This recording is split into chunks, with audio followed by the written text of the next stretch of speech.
Hello and welcome to The Straight Line. August 5, 2019. The date has got etched in the history of Jammu and Kashmir. And now once again, we are approaching August 5. And what has changed in the span of 1 year since the decision was taken to turn Jammu and Kashmir into a union territory? To talk about it, I have with me the Lieutenant Governor of Jammu and Kashmir, Mr. Girish Chandra Murmu. Mr. Murmu, welcome to The Straight Line. Thank you. Mr. Murmu, you assumed office as the Lieutenant Governor of Jammu and Kashmir on October 31st, 2019. So how has been the stay so far, and what is your perception about the people of Jammu and Kashmir now that you have been here for over 8 months? As you have rightly said, I took over on 31st October and it has been very satisfying, as well as you can see a lot of opportunities there so far. Taking up some challenging work here, particularly which has not been done so far in a right earnest. That kind of work we are taking it up for overall growth and development of Union Territory. And people of course are very good here. They are forward looking.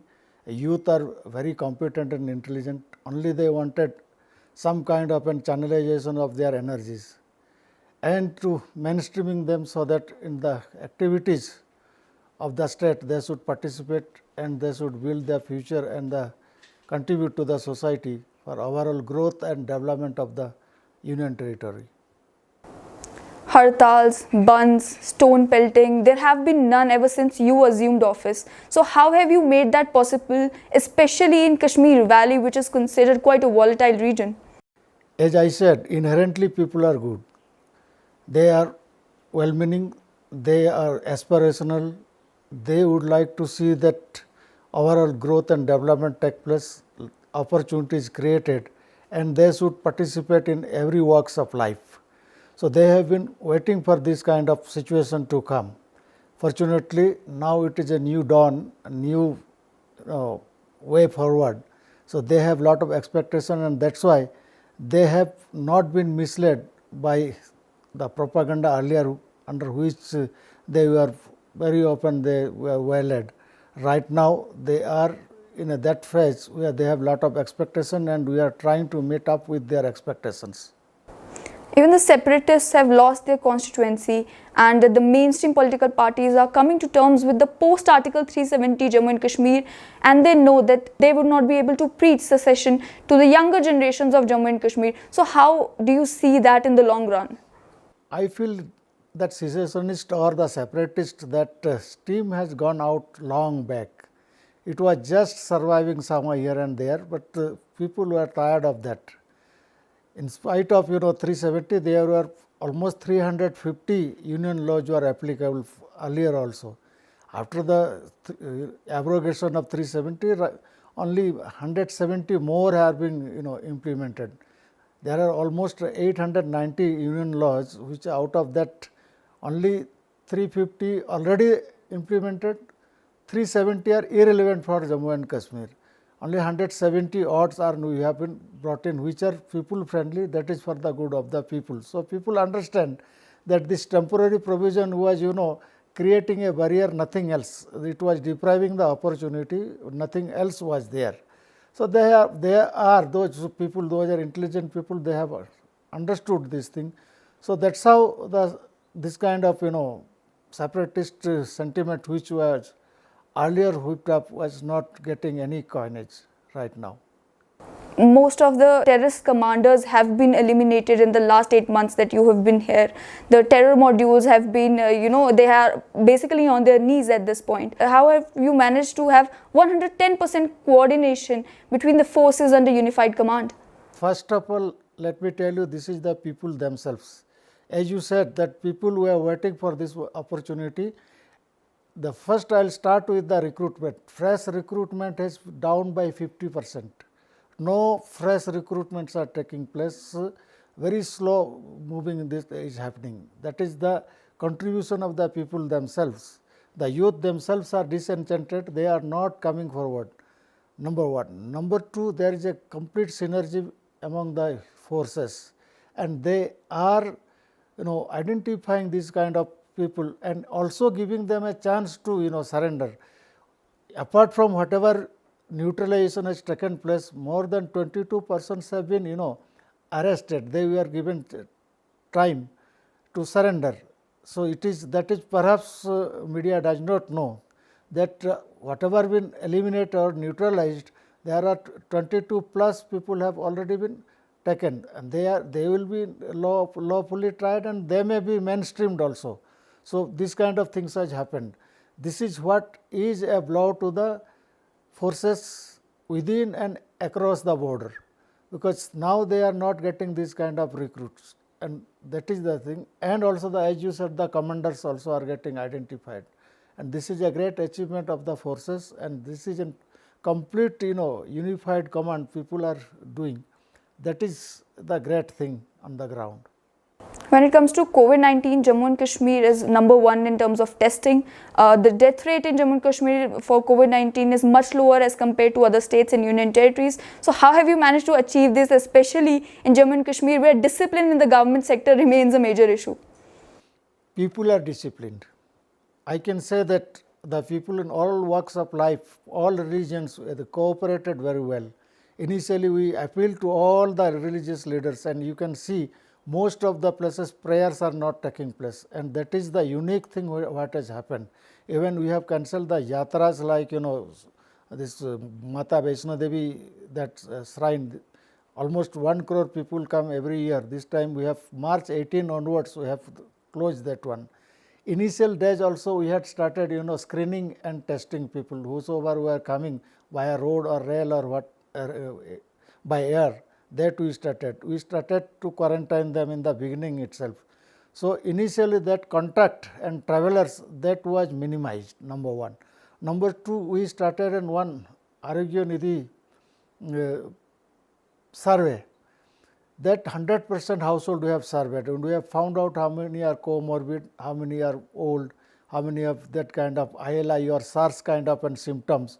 And we started targeted testing of those people, particularly the pregnant ladies, comorbids and old age people. And we tried to see that those who are vulnerable to death, that is why the death is minimum. Our per million testing is high, very high. In fact, we were number one in one point of time, but still we are maintaining some position in the 1, 2, 3 in the national level. At the same time, we upgraded our facilities in between. We procured all these equipments, including ventilators, PPE kits and medicines, whatever required. So that give us lot of time and to address the situation very well. Is there any possibility of another lockdown happening? No.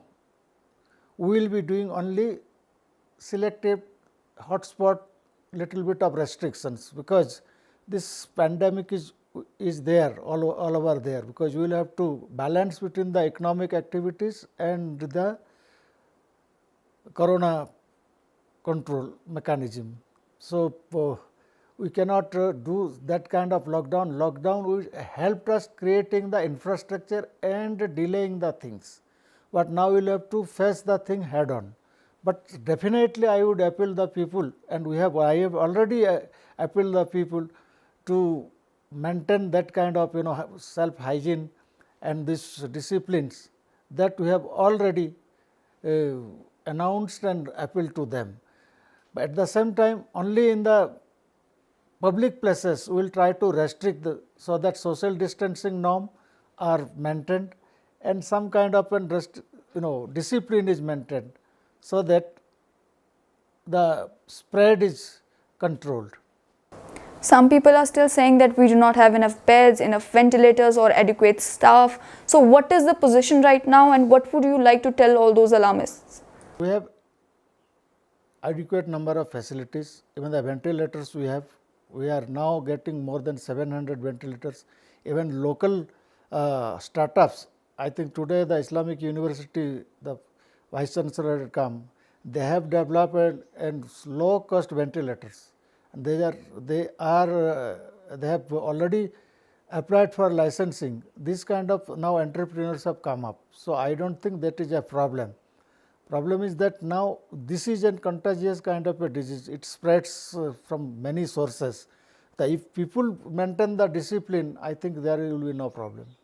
Will you please share the mechanism that you adopted for finding the officers best suited for this job, and how did you manage to keep an eye over their working? I feel everybody has a potential. All officers, you will have to properly place them. So we have all the corona warriors. It is in the medical fraternity. We have Anganwadi workers. We have ASA workers. We have all been trained. There are thousands of them have been already trained, and because of that, their proper level they are being utilized. And as I said, I feel everybody has usefulness. Only thing is that proper placement is required. If according to the capacity and aptitude and the attitude, if you do this thing, I think everybody delivers. I don't think that anybody is so unuseful. Maybe there is a degree difference, but everybody is useful. In Jammu and Kashmir, we have over 1.25 lakh daily rated workers, casual workers, NYC volunteers, and the previous governments came up with SRO 520 to regularize them without even considering their mode of engagement, when the fact of the matter is that we already have over 4,90,000 government employees on the payrolls of Jammu and Kashmir government, and there are also 2.50 lakh unemployed youth waiting. So how will you manage to handle this situation? Let me tell you the first thing. One thing is that the Jammu Kashmir is overstaffed, particularly we have a large number of government employees. This all happened because there is no job opportunity. Nobody created job opportunity for the youth of the union territory or the state, you can say, because we didn't that time encourage the investment from the local youth, and we could not do that kind of ecosystem that time. We tried to come up with a maiden investor summit, but we could not do it because of this pandemic. Otherwise, we had already signed up thousands of crores of investment so that the youth could have got this kind of opportunity, but that is not impossible. We are again will be pursuing that thing. At the same time, we have made lot of efforts for the educational opportunities as well as the training kind of a thing. Whether it's professionalized training institutes we are bringing up. You must have heard about the CIIIT with the Tata Technologies, and 2 places we are coming up. That is almost like an very, very specialized training suitable to the industries. So immediate placement is expected from these kind of training institutions.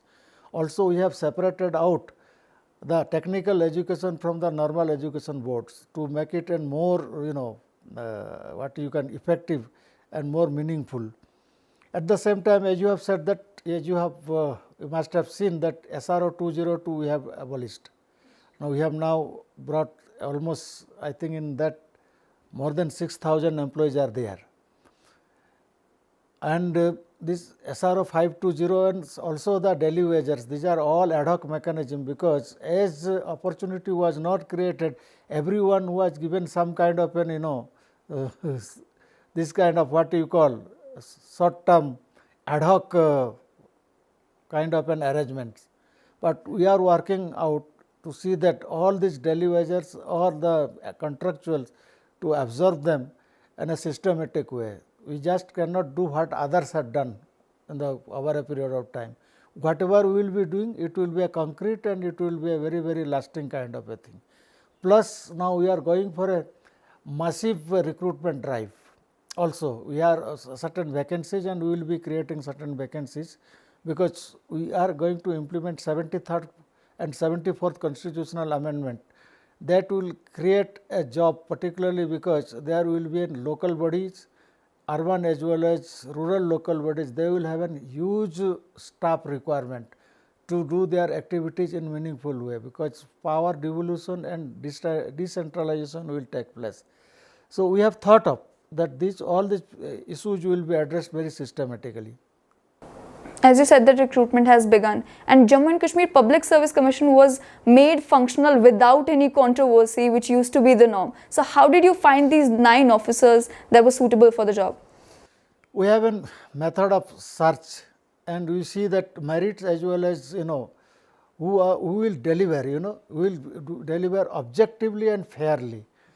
Then accordingly, we have brought those people. We expect that there is a fair, transparent and very, what you can say, the transparent method of recruitment they will do it.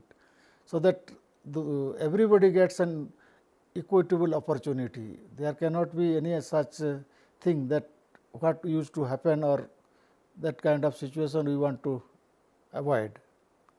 Mr. Lieutenant Governor, youngsters have a lot of expectations from your office. Can you kindly share some more details about the private sector that would have already been in Jammu and Kashmir had COVID-19 not interfered with the schedule? Yes, we will definitely encourage the youth to participate. We would like to, encourage them, train them for, self-employment, to bring up lot of startups kind of a thing, and the local level investment. There are lot of opportunity in many sectors. We have identified already 14 policies you have prepared. Now we have not announced. That will give lot of opportunity to the local youth. They will have a lot of opportunity in all these fields, from the agriculture and food processing to electronics and other sectors. And particularly in IT sector also, we have thought of establishing 2 IT centers and 2 IT towers, one in Srinagar, one in Jammu. We have contemplated. I think work already has started. So we are creating all round opportunities where the youth can participate and they themselves can become entrepreneurs, and they can lead others also.